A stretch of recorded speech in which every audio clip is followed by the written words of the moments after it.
واللہ ما طلعت شمس ولا غربت الا وان.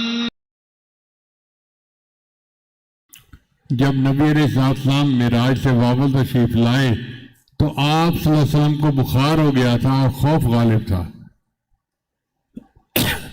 خدیجہ الکبریٰ رضی اللہ عنہا نے پوچھا کہ آپ کیا محسوس کرتے ہیں؟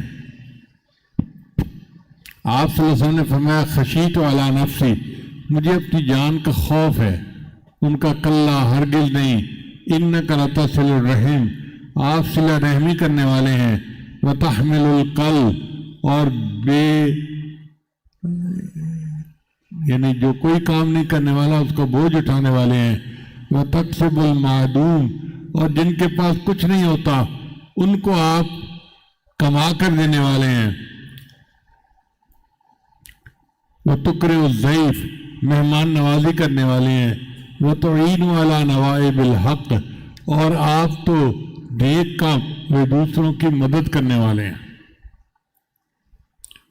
حضرت بکر صدیق عنہ نے شروع میں نبی علیہ السلام سے اجازت مانگی کہ میں حبشہ ہجرت کر کے چلا جاتا ہوں.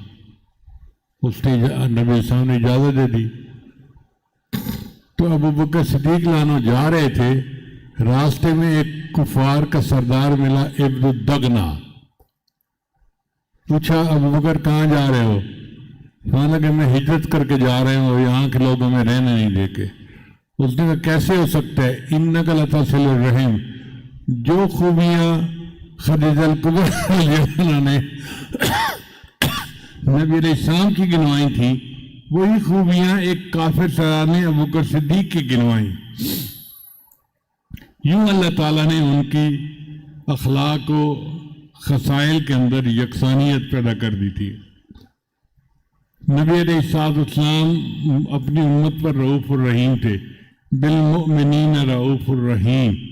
اور ابو بکر صدیق عنہ کے بارے میں نبی علیہ السلام نے فرمایا ارحم امتی بے امتی ابو بکر، میری امت میں سب سے زیادہ رحم کھانے والا بندہ ابو بکر ہے.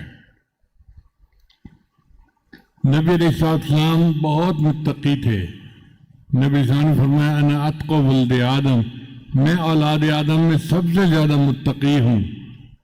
جبکہ سیدنا صدیق اکبر بھی بہت متقی تھے.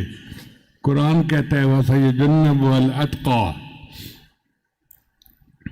نبی اسلام کے بارے میں قرآن نے فرمایا وَلَسَوْفَ يُعْتِيكَ رَبُّكَ فَتَرْضَى، تیرا رب تجھے اتنا دے گا کہ تو راضی ہو جائے گا. اور ابو بکر صدیق عنہ کے بارے میں فرمایا